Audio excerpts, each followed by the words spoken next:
Welcome to Fluent Phonics. Today we will focus on mastering the pronunciation of the word key.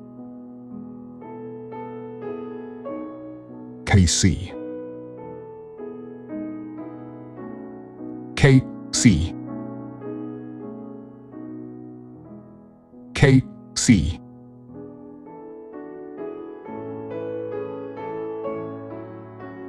Here's an example of how one might use it in a sentence. The concentration of the reactants in the equilibrium expression, Kc, is critical for determining the position of the equilibrium.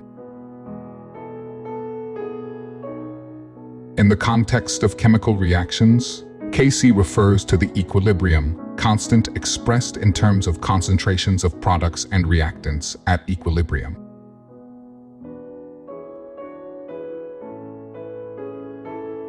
Thank you for your time. If you enjoyed this, please like and subscribe for further content.